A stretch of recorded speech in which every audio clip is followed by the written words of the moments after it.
కళ్యాణదుర్గం ఈ stamp scam కేసులో shocking విషయాలు వెలుగులోకి వస్తున్నాయి. స్టాక్ హోల్డింగ్ కార్పొరేషన్ నుంచి నిందితుడు ఎర్రప్ప 15,850 ఈ స్టాంపులు కొనుగోలు చేసినట్లుగా అధికారులు గుర్తించారు. అయితే 100 రూపాయల స్టాంపులను లక్షల రూపాయలకు అమ్ముతున్న ఎర్రప్ప దగ్గర 2024 ఫిబ్రవరి నుంచి ఎలాంటి రికార్డు లేదంటున్నారు. అయితే ఈ stamp scam case Anantapuram 2 town PS నుంచి ఇప్పుడు కళ్యాణదుర్గం 2 టౌన్ పోలీస్ స్టేషన్ కి బదిలీ అయింది. దాంతో అనంతపురం పోలీసుల అదుపులో ఉన్న నిందితుల్ని కళ్యాణదుర్గంకు తరలించారు.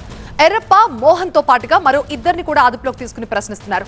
ఎర్రప్ప జారీ చేసిన ఈ స్టాంపులు ప్రభుత్వానికి జమైన నగదులో పెద్ద ఎత్తున తేడాలున్నట్టుగా గుర్తించారు. అలాగే నిందితుల నుంచి కీలక సమాచారాన్ని కూడా రాబట్టారు. ఇటు కళ్యాణదుర్గం ఈ స్టాంప్ కుంభకోణంపై ప్రభుత్వం కూడా చర్యలు చేపట్టింది. నకిలీ ఈ స్టాంపులపై విచారణకు ఆదేశించారు మంత్రి అనగాని సత్యప్రసాద్. రాష్ట్రమంతా కూడా ఈ స్టాంపుల జారీ ప్రక్రియను పరిశీలించాలని రిజిస్ట్రేషన్ శాఖ ఐజీ, డీఐజీకి సూచించారు. మరొకసారి ఇలాంటివి జరగకుండా చర్యలు తీసుకోవాలని అధికారులను ఆదేశించారు. నకిలీ ఈ స్టాంపులు తయారు చేస్తే కఠిన చర్యలు తప్పవని హెచ్చరించారు మంత్రి అనగాని.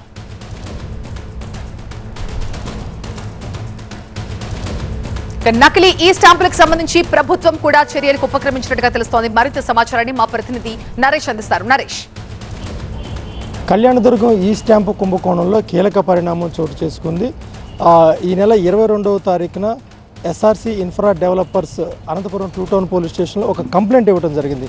తమకు సంబంధించినటువంటి ఈ స్టాంపులు ట్యాంపరింగ్ అయ్యాయంటూ కూడా Anantapuram 2 town police station case నమోదు చేయడంతో ఆ కేసులో ఉన్నటువంటి బోయా ఎర్రప్ప అలియాస్ మీసేవ బాబు ఎవరైతే ఉన్నారో కళ్యాణదుర్గంలో మీసేవ నిర్వాహకుడు, అతనితో పాటు మోహన్, మరొక ఇద్దరిని కూడా పోలీసులు అదుపులో తీసుకొని విచారిస్తున్న పరిస్థితి.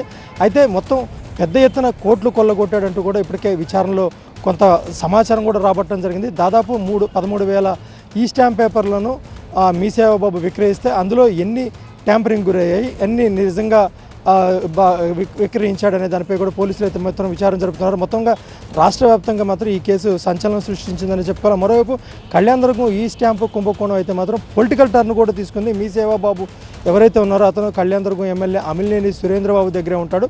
టీడీపీ కార్యకర్త అంటూ ముఖ్యంగా ఈ కుంభకోణంలో ఎమ్మెల్యే సురేంద్రబాబు వెనుక ఉన్నారంటూ కూడా అటు వైసీపీ నాయకుడు తలారంగే విమర్శిస్తుంటే 2019 నుంచి కూడా మీసేవ బాబు ఈ స్టాంపులు అమ్మటం, అదేవిధంగా నాన్ జ్యుడిషియల్ స్టాంపులు కూడా విక్రయిస్తున్నాడు. కాబట్టి దీని వెనుక వైసీపీ నాయకుల హస్తం ఉందంటూ అటు టీడీపీ ఎమ్మెల్యే అమిలినేని సురేంద్రబాబు కూడా విమర్శిస్తున్న నేపథ్యంలో రాష్ట్ర వ్యాప్తంగా మాత్రం ఈ కేసుపై అనేక అనుమానాలు కలుగుతున్నాయి. ముఖ్యంగా సంచలనం రేకెత్తించిన నేపథ్యంలో ఇటు మంత్రి సత్యప్రసాద్ కూడా దీనిపై లోతైన దర్యాప్తు జరగాల్సిన అవసరం ఉంది. ఎందుకంటే ఈ స్టాంపులు ఎవరెవరైతే అమ్ముతున్నారో వారిపై పరిశీలించాలంటూ కూడా ఇప్పటికే ఐజీ, డీఐజీ స్థాయి అధికారులు కూడా ఆదేశించడం జరిగింది. మీసేవ బాబు విక్రయించినటువంటి ఈ స్టాంపు పేపర్లు ఏవైతే ఉన్నాయో వాటికి, అదేవిధంగా ప్రభుత్వ ఖజానాలో జమ అయినటువంటి నగదుకు చాలా వ్యత్యాసాలు ఉన్నాయి, తేడాలు ఉన్నాయట్లుగా అటు పోలీసులు గారు గుర్తించిన నేపథ్యంలో పెద్ద ఎత్తున ఈ స్కామ్ జరిగి ఉంటుంది.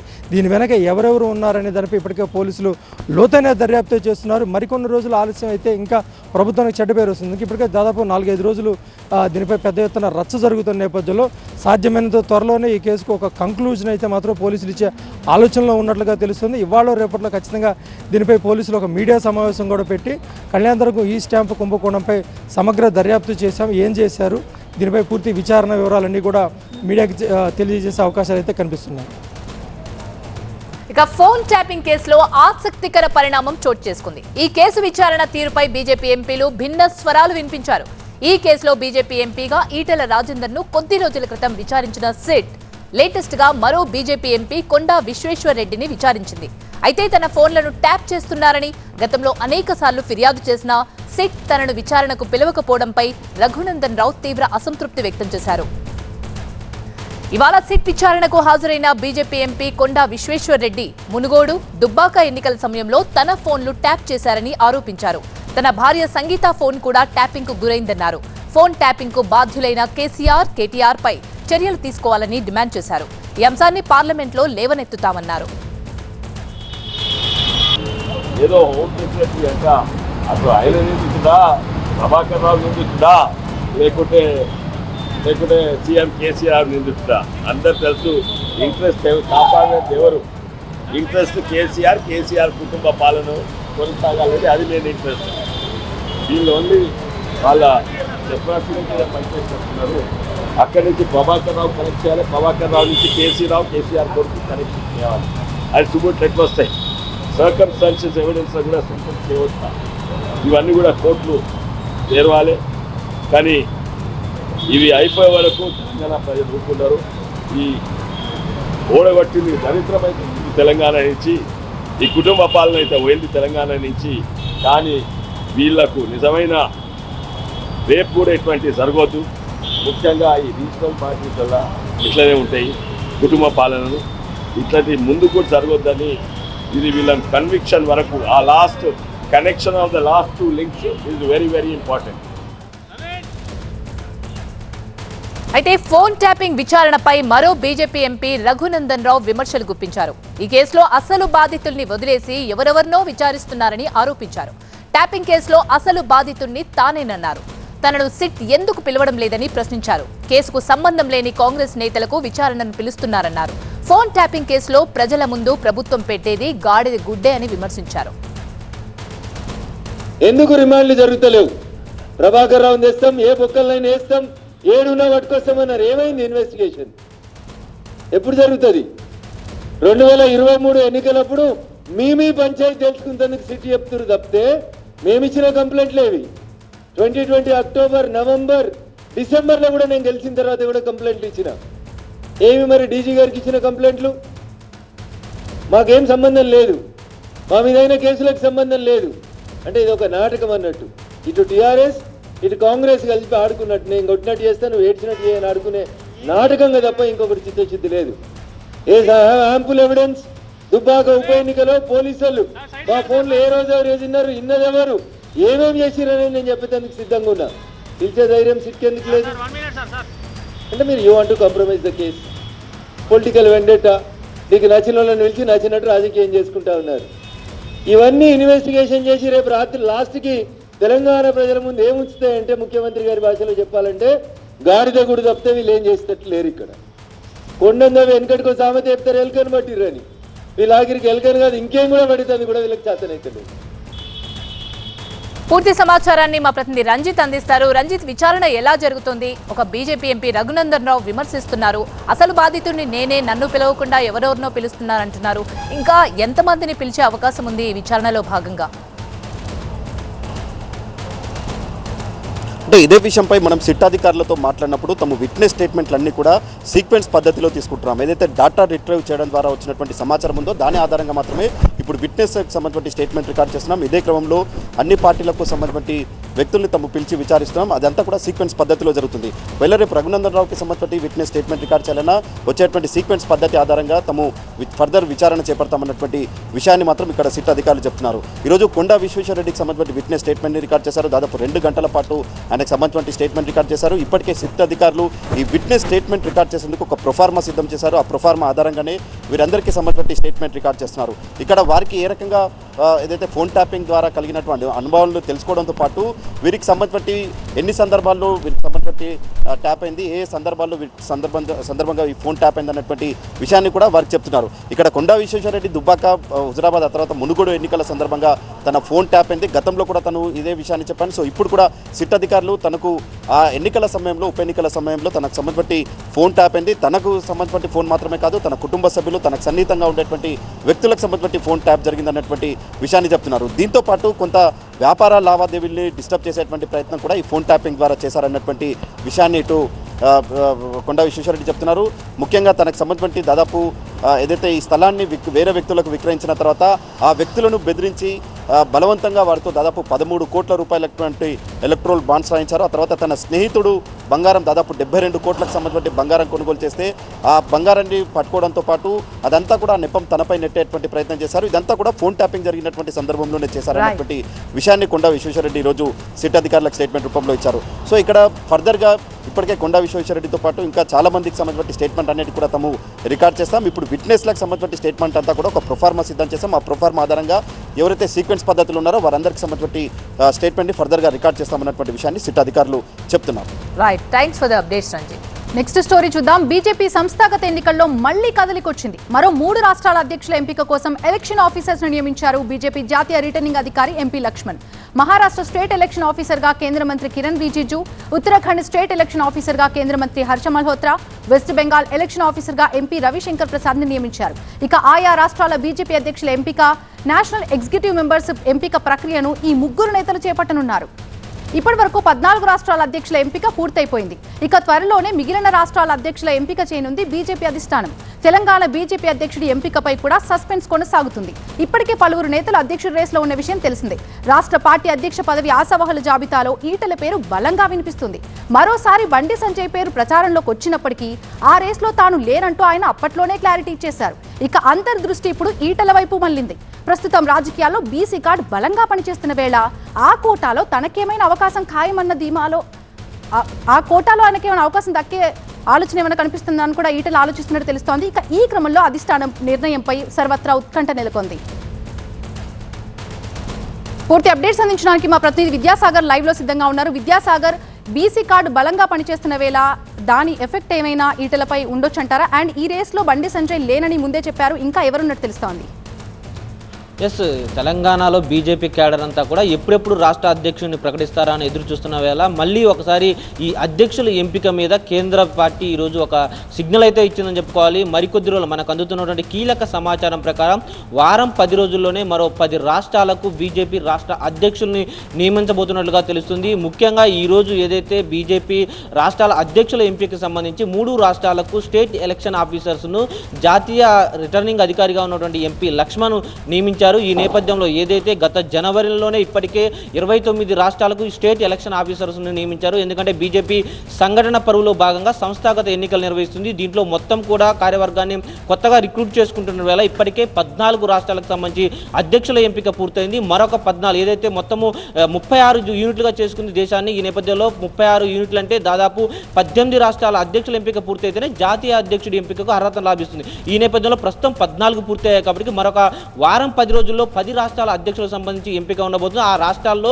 తెలుగు రాష్ట్రాలు ఆంధ్రప్రదేశ్తో పాటు తెలంగాణ కూడా ఉండబోతున్నట్లు కీలక సమాచారం ఉంటుంది. ముఖ్యంగా ఆంధ్రప్రదేశ్కి సంబంధించి ఈ నెల చివరిన అంటే 30వ తేదీన రాష్ట్ర అధ్యక్షుడి ఎంపికకు సంబంధించి నోటిఫికేషన్ వచ్చేటువంటి అవకాశం ఉంది. ఆ తర్వాత జూలై 1వ తేదీన నామినేషన్ ప్రక్రియ కూడా జరిగేటటువంటి సంకేతాలు ఇప్పటికే కేంద్ర పార్టీ నుంచి వస్తున్న నేపథ్యంలో ఇక తెలంగాణకు సంబంధించి కూడా వారం రోజుల్లోనే కొత్త రాష్ట్ర అధ్యక్షుడి ఎంపికకు సంబంధించి ఒక ప్రకటన ఉండేటువంటి అవకాశం ఉంది. మొదటగా నోటిఫికేషన్ ఇస్తారు. ఆ తర్వాత ఎవరెవరు పోటీ చేయాలో వాళ్ళతో ఒక రోజు నామినేషన్ తీసుకుంటారు. రాష్ట్ర అధ్యక్షుడి ఎంపికతో పాటు నేషనల్ కౌన్సిల్ మెంబర్స్ను కూడా ఎన్నుకోవడం జరుగుతుంది. ఈ నేపథ్యంలోనే ఇప్పటికే తెలంగాణ కావచ్చు, ఆంధ్రప్రదేశ్లో కావచ్చు ఆశావాళ్ళంతా కూడా ఉత్కంఠగా ఎదురు చూస్తున్నారు. ముఖ్యంగా ఇటు తెలంగాణ అటు ఆంధ్రప్రదేశ్తో మొత్తం కూడా ప్రజాప్రతినిధులకే ఈ యొక్క బీజేపీ రాష్ట్ర అధ్యక్ష పగ్గాలు దక్కుతాయన్నటువంటి సూచనలు అయితే వినిపిస్తున్నటువంటి వేళ డెఫినెట్గా బీజేపీకి సంబంధించి తెలంగాణలో ఈటెల రాజేందర్ పేరు బలంగా వినిపిస్తుంది. ముఖ్యంగా ఏదైతే గత ఎన్నికల సమయంలోనే బీసీ అభ్యర్థినే సీఎం చేస్తామన్నటువంటి ప్రకటన నేపథ్యంలో ఇప్పుడు బీసీకే రాష్ట్ర అధ్యక్ష పగ్గాలు కట్టబెడతారన్నటువంటి సంకేతాలు వినిపిస్తున్నాయి. అదేవిధంగా బండి సంజయ్ కేంద్ర మంత్రిగా ఉన్నారు కాబట్టి ఆయనకి ఏ మేరకు అవకాశాలు ఉంటాయన్నది కూడా వేచి చూడాల్సిన పరిస్థితి. అయితే గతంలోనే ఆయన తాను రేసులోంచి తప్పుకున్నా అని చెప్తున్నప్పటికీ కూడా ఇటు ఈటెలతో పాటు మరికొంతమంది ఎంపీల పేర్లు కూడా వినిపిస్తున్న పరిస్థితి కనిపిస్తుంది. అటువైపు ఆంధ్రప్రదేశ్కి సంబంధించి కూడా ప్రస్తుతం అధ్యక్షురాలుగా ఉన్నటువంటి పురంధరేశ్వరితో పాటు మరికొంతమంది నేతలు కూడా బీజేపీ రాష్ట్ర అధ్యక్ష పదవి మీద ఆశ పెట్టుకున్నటువంటి నేపథ్యంలో ఎవరి వైపు అధిష్టానం మొగ్గు చూపుతున్నటువంటి ఒక ఉత్కంఠ అయితే నెలకొంది. డెఫినెట్గా మరొక వారం 10 రోజుల్లోనే ఈ యొక్క ఉత్కంఠకు తెరపడే దిశగా ఇప్పటికే బీజేపీ జాతీయ పార్టీ నుంచి అందుతున్నటువంటి సిగ్నల్స్ అయితే తెలుపుతున్న పరిస్థితి మనకు కనిపిస్తోంది. Right, thank you. Visakha steel plant ఉత్పత్తిలో మరొక కీలక అడుగు పడింది. స్టీల్ ప్లాంట్ బ్లాస్ట్ ఫర్నేస్ 3ని ఎట్టకేలకి పునః ప్రారంభించారు. ప్లాంట్ ని పూర్తి సామర్థ్యంతో నడిపినప్పుడే నష్టాలను అధిగమించి లాభాలు వస్తాయని ఉక్కు మంత్రిత్వ శాఖ భావించడం, దానికి తగిన నిధులు కేంద్రం సమకూర్చడంతో గత డిసెంబర్లో మూతపడిన BF3ని ఇవాళ మళ్లీ ప్రారంభించారు. ఇందులో నుంచి రోజుకి 7,000 టన్నుల ఉత్పత్తి లక్ష్యంగా పెట్టుకున్నారు. మిగిలిన 2 బ్లాస్ట్ ఫర్నేస్ల ద్వారా ప్రస్తుతం 14,000 టన్నులు వస్తోంది. 3 బ్లాస్ట్ ఫర్నేస్లకు అవసరమైన ముడి పదార్థాలను నిరంతరంగా సరఫరా చేస్తే రోజుకి 21,000 టన్నుల ఉత్పత్తి జరుగుతుంది. ఇలా 6 నెలలు చేస్తే ప్లాంట్ ని నష్టాల నుంచి లాభాల బాటలోకి తీసుకురావచ్చు అని యాజమాన్యం చెబుతోంది. ఇటు కార్మికులు సైతం బ్లాస్ట్ ఫర్నేస్ 3 పునః ప్రారంభంపై ఆనందం వ్యక్తం చేస్తున్నారు. ఉత్పత్తి చూపిస్తాం, లాభాలు వచ్చే విధంగా కష్టపడతాం, ప్రైవేటీకరణ వద్దే వద్దు అంటూ సమ్మెలు చేస్తున్న కార్మికులు బ్లాస్ట్ ఫర్నేస్ 3 రీస్టార్ట్ పై ఖుషి అవుతున్నారు. 3 బ్లాస్ట్ ఫర్నేస్లతో 21,000 టన్నుల ఉత్పత్తి జరిగితే ప్రభుత్వాలు కూడా ప్రైవేటీకరణ ఊసే ఎత్తము అంటున్నారు.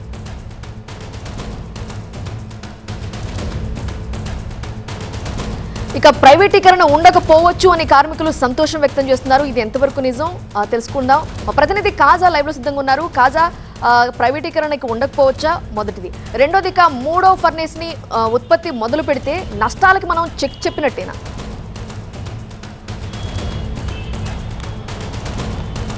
ఎస్ ఖచ్చితంగా నష్టాల నుంచి లాభాల వైపు ఇప్పుడే విశాఖ ఉక్కు బయటపడుతుంది. ఎందుకంటే గత మార్చి నాటికి కేవలం 20% ఉత్పత్తి మాత్రమే విశాఖ స్టీల్ ప్లాంట్ సాధించింది. ఇప్పుడు క్రమంగా కోలుకునేలా కనిపిస్తుంది. ఎందుకంటే ఇప్పటికే బ్లాస్ట్ ఫర్నేస్ 1, 2 ఉత్పత్తి సాగుతుంది. పూర్తి స్థాయిలో ఉత్పత్తి సాధిస్తున్నాయి. 14,000 టన్నులు రోజుకి ఉత్పత్తి తీయగలుగుతుంది. ఇప్పుడు తాజాగా ఈరోజు మరో అడుగు ముందుకు వేసిన విశాఖ స్టీల్ ప్లాంట్ ఇప్పటికే మూతపడిన బ్లాస్ట్ ఫర్నేస్ 3 ఏదైతే ఉందో దాన్ని మళ్ళీ పునఃప్రారంభం జరిగింది. ఈరోజు మధ్యాహ్నం 12:22 కేంద్ర ఉక్కు శాఖ జాయింట్ సెక్రటరీ దయానిధి పాండేతో పాటు విశాఖ స్టీల్ ప్లాంట్ ఇన్ఛార్జ్ సీఎండీగా ఉన్న సీఎండీతో పాటు మరికొంతమంది కార్మిక సంఘాల నాయకుల సమక్షంలో ఇది బ్లాస్ట్ ఫర్నేస్ 3 పునఃప్రారంభమైంది. ఈ నేపథ్యంలోనే ఈ పూర్తి స్థాయి ఉత్పత్తి సాధించగలిగితే మరో 7,000 నుంచి 9,000 టన్నుల ఉక్కు ఉత్పత్తి జరిగే అవకాశం ఉంది. టోటల్గా 1, 2, 3 బ్లాస్ట్ ఫర్నేస్ ద్వారా రోజుకి 21,000 టన్నుల ఉత్పత్తి సాధిస్తుంది. దీన్ని బట్టి చూస్తే వార్షిక ఉత్పత్తి 73 లక్షల టన్నుల సాధ్యమని కార్మిక సంఘాలు యాజమాన్యం చెబుతూ వస్తుంది. ఈ నేపథ్యంలోనే దాదాపుగా ఇప్పటికే 2 నెలలకు సరిపడా పూర్తి స్థాయి ముడి సరుకును బ్లాస్ట్ ఫర్నేస్ 3 కోసం ఉంచారు. దీంతోపాటు బ్లాస్ట్ ఫర్నేస్ 1 అలాగే 2ను కూడా సక్సెస్ఫుల్గా రన్ చేస్తున్నారు. ఈ నేపథ్యంలోనే గతంలో ఉన్న నష్టాల బాట నుంచి స్టీల్ ప్లాంట్ ఇప్పుడిప్పుడే లాభాల పైకి వస్తుంది. ఈ ఏడాది ఏప్రిల్ నాటికి దాదాపుగా 78 కోట్ల లాభాలు స్టీల్ ప్లాంట్ ఆర్జించింది. దీంతో అదే ఊపుతో కేంద్రం దాదాపుగా 11,440 కోట్ల ఆర్థిక సాయం చేసింది. దీంతోపాటు రాష్ట్ర ప్రభుత్వం కూడా తన వాటాగా 2,600 కోట్ల వరకు సాయం చేసిన నేపథ్యంలోనే ఇప్పుడు స్టీల్ ప్లాంట్లో మళ్ళీ పూర్వవైభవం దిశగా అడుగులు పెడుతున్నాయి. మళ్ళీ విశాఖ ఉక్కు ఆంధ్రుల హక్కు అనే సంకల్పంతో ఒక్కో అడుగు ముందుకేసి లాభాలు ఆర్జించాలనే లక్ష్యంతో ముందుకు దూసిపోతున్న నేపథ్యంలోనే కార్మిక సంఘాలు కూడా ఒకవైపు ఆనందం వ్యక్తం చేస్తున్నారు. ఇప్పటికే చాలా ఏళ్లుగా దాదాపుగా 3.5 ఏళ్లుగా 4 ఏళ్లుగా కార్మిక సంఘాలు సమ్మె చేస్తూ వచ్చాయి. అయితే ఈరోజు బ్లాస్ట్ ఫర్నేస్ 3 పునఃప్రారంభం తర్వాత మళ్ళీ కార్మిక సంఘాల్లో ఆశలు చిగురించే మళ్ళీ పూర్వవైభవం వస్తున్నట్టుగా వాళ్ళు ఆశతో ఉన్నారు. అయితే ఏదైతే కార్మికులు తొలగిస్తూ వస్తున్నారో వాళ్ళని కూడా పూర్తి స్థాయిలో భర్తీ చేసి మానవాళ్ళను కూడా పూర్తి స్థాయిలో పుష్టిగా చేసి మళ్ళీ పూర్వవైభవం తెచ్చేలా ప్రభుత్వం చర్యలు తీసుకోవాలని వాళ్ళు కోరుతూ ఉన్నారు. రైట్ కాజా. ఇక జూరాల ప్రాజెక్టు గేట్లు ప్రమాదపు అంచున దర్శనమిస్తున్నాయి. Gate number 4, gate number 8 iron రోప్లు తెగిపోయాయి. వేసవి కాలంలో కొన్ని గేట్లకి మరమ్మతులు చేయాలని అధికారులు భావించారు. అయితే వేసవిలో ఊహించని విధంగా వరద రావడంతో గేట్ల మరమ్మత్తు పనులకి ఆటంకం ఏర్పడింది. రోప్ల మరమ్మతులు ప్రతి ఏడాది జరిగే ప్రక్రియనని ఇప్పటికే 4 గేట్ల రోప్లని సంబంధించి రిపేర్ కంప్లీట్ అయిందన్నారు జూరాల ఎస్ఈ రహీముద్దీన్. మరో 4 పెండింగ్ లో ఉన్నాయన్నారు. రోప్లు తెగిపోవడం వల్ల ప్రమాదం ఏమీ ఉండదని, రోప్లు లేని గేట్లను క్రెయిన్లతో లిఫ్ట్ చేయవచ్చన్నారు. ప్రస్తుతం ఈ అంశానికి సంబంధించి మనకి పూర్తి అప్డేట్స్ ఇవ్వడానికి మా ప్రతినిధి శివకుమార్ సిద్ధంగా ఉన్నారు. శివకుమార్, ప్రస్తుతం చూస్తే జూరాల ప్రాజెక్ట్ గేట్లు ప్రమాదపు అంచున దర్శనమిస్తున్నట్లుగా కనిపిస్తోంది. మరి వాటికి సంబంధించి రిపేర్ కి ఎటువంటి చర్యలు తీసుకుంటున్నారు అధికారులు? డీటెయిల్స్ ఏంటి? ముఖ్యంగా జూరాల ప్రాజెక్టుకు సంబంధించి ప్రస్తుతం 1,00,000 పైచీలకు క్యూసెక్ల వరద అనేది కొనసాగుతున్నటువంటి పరిస్థితి అయితే ఉంది. అయితే ఈ తరుణంలో కొన్ని ప్రాజెక్టుకు సంబంధించినటువంటి గేట్ల మరమ్మతులు అసంపూర్తిగా ఉండడంతో అవన్నీ కూడా భయాందోళనగా కనిపిస్తున్నాయి. ముఖ్యంగా గేట్ నెంబర్ 4 అలాగే గేట్ నెంబర్ 8కి సంబంధించినటువంటి ఐరన్ రోపులు తెగిపోయి మొత్తం వేలాడుతున్నటువంటి సిచ్యువేషన్ అయితే ఉంది. అంటే ఈ పరిస్థితుల్లో ఈ 2 గేట్లతో పాటుగా మరొక 6 గేట్లు కూడా ఐరన్ రోప్ల మొత్తం వదులుగా ఉన్నటువంటి పరిస్థితి కనపడుతుంది. అవి కూడా తెగిపోయేటువంటి సిచ్యువేషన్లోనే ఉన్నట్టుగా అయితే అధికారులు అంచనా వేస్తున్నారు. అంటే ఈ 8 గేట్లను మాత్రం ఎట్టి పరిస్థితుల్లో తెరిచేటువంటి ప్రసక్తి అయితే ఇప్పటికైతే లేనట్టుగా అయితే తెలిసింది. అయితే ప్రాజెక్టుకు సంబంధించినటువంటి 62 క్రస్ట్ గేట్లు ఉన్న నేపథ్యంలో మిగిలిన వాటితోటి ఈ వచ్చేటువంటి వరదను మేనేజ్ చేసేటువంటి అవకాశం ఉందని అయితే అధికారులు చెప్తా ఉన్నారు. కానీ నిలసత్వం కావచ్చు, ముఖ్యంగా ఈ ప్రాజెక్టు సంబంధించిన గేట్ల మరమ్మతులకు సంబంధించి సుదీర్ఘకాలం కొనసాగుతుంది. అయితే ఈ విషయంలో అధికారుల అలసత్వం కావచ్చు, కాంట్రాక్టర్ నిర్లక్ష్యం తోడయ్యే ఈ పరిస్థితి ప్రస్తుతం కనిపిస్తున్నట్టుగా అయితే తెలుస్తుంది. అయితే దీనికి సంబంధించి ఏ విధంగా ఫర్దర్గా ఈ గేట్లను రిపేర్ చేస్తారన్న అంశం సంబంధించి అయితే అధికారులు ఇప్పటికే ప్రణాళికను కూడా రూపొందిస్తున్నారు. ప్రస్తుతం జూరాల నిండు కుండలా ఉంది. మరోవైపు ఎగువ ప్రాంతం నుంచి వరద కూడా పెద్ద మొత్తంలో వస్తున్న నేపథ్యంలో ఈ పరిస్థితుల్లో మాత్రం దాన్ని రిపేర్ చేయడం కానీ దాన్ని ముట్టుకునేటువంటి అవకాశం అయితే లేదు. కానీ మిగిలిన గేట్ల ద్వారా మాత్రం వరదను మేనేజ్ చేసేటువంటి అవకాశం ఉంది. ఇక వీటి గేట్లకు సంబంధించి అయితే ఇంకొన్ని గేట్లు కూడా ఇదే రకమైనటువంటి పరిస్థితులు ఉన్నట్టుగా కూడా అంచనా వేస్తున్నారు. ఒక్కొక్క గేట్ను కూడా మరోసారి చెక్ చేసిన తర్వాతనే గేట్లను రిలీజ్ చేసేటువంటి అవకాశం అయితే ఉంది. ప్రస్తుతం ఎగువ ప్రాంతాల నుంచి ఇంకా కర్ణాటక ప్రాంతంలో ప్రాజెక్ట్ అన్నీ కూడా నిండి గేట్లను కూడా ఎత్తి దిగువకు వాటర్ని అంతా రిలీజ్ చేస్తున్నటువంటి పరిస్థితి ఉంది. ఈ నేపథ్యంలోనే రానున్న రోజుల్లో ఈ ఇన్ఫ్లోలు అనేది 2-3 లక్షల క్యూసెక్లకు పెరిగేటువంటి అవకాశం ఉంది. ఆ సందర్భంలో ఏ రకంగా వ్యవహరిస్తారన్న అంశానికి సంబంధించి అయితే కొంత ఆందోళన అయితే నెలకొంది. ప్రస్తుతం ఈ వస్తున్నటువంటి వరదను ఎప్పటికప్పుడు ప్రస్తుతం 12 గేట్ల ద్వారా దిగువకు అయితే నీటిని విడుదల చేసినటువంటి సిచ్యువేషన్ అయితే కనిపిస్తూ ఉంది. అయితే వీటిని ఎంత త్వరగా ఎంత వేగంగా ఈ గేట్లను రిపేర్ చేస్తారన్న అంశానికి సంబంధించి అయితే కొంత భయాందోళన అయితే కనిపిస్తూ ఉంది. ఒకవేళ అత్యవసర పరిస్థితులు ఎదురైతే తప్ప వాటిని అయితే వదిలేటువంటి ప్రసక్తి లేదు. అవి ఎత్తాలంటే ఖచ్చితంగా క్రేన్లను ఉపయోగించి ఎత్తాల్సి ఉంటుంది. అప్పుడు కూడా అత్యంత జాగ్రత్తగా వాటిని లిఫ్ట్ చేయాల్సినటువంటి అవకాశం అయితే ఉంటుందని ఇరిగేషన్ శాఖ అధికారులు అంచనా వేస్తూ ఉన్నారు. Right, thank you Shivakumar. So Jurala dam దగ్గర పరిస్థితి ఎలా ఉంటే ఇక్కడ మహానగరానికి తాగునీరు అందించే మంజీరా డ్యామ్ డేంజర్ జోన్ లో ఉందా? అవునని అంటున్నారు నీటిపారుదల శాఖ నిపుణులు. మేడిగడ్డ తరహాలో మంజీరా దిగువ భాగంలో ఆప్రాన్ కొట్టుకుపోవడంతో బరాజ్ కి ముప్పు పొంచి ఉందంటున్నారు. సకాలంలో మరమ్మతులు లేక గేట్లు దెబ్బతిన్నాయని, కట్టెలు కూడా చాలా బలహీనంగా మారని చెప్తున్నారు. డ్యామ్ లో పూర్తి స్థాయిలో నీటి నిల్వ శ్రేయస్కరం కాదని హెచ్చరిస్తున్నారు. రాష్ట్ర ఆనకట్టల భద్రతా సంస్థ నిపుణుల బృందం ఇచ్చిన నివేదిక ఇప్పుడు సంచలనంగా మారింది.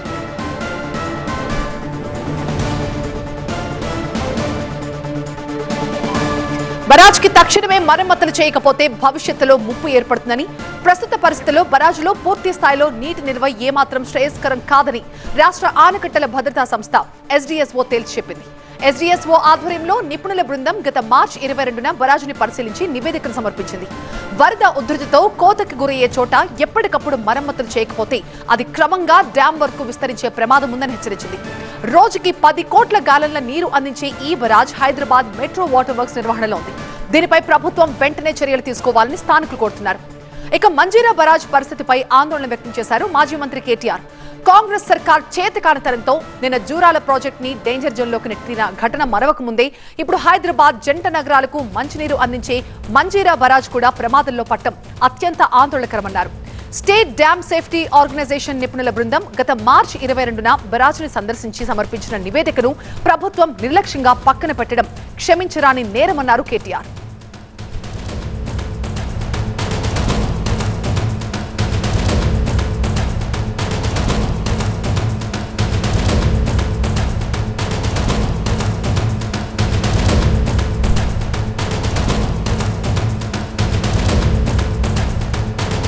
ఇది వాళ్ళ 5 at 5 ఒక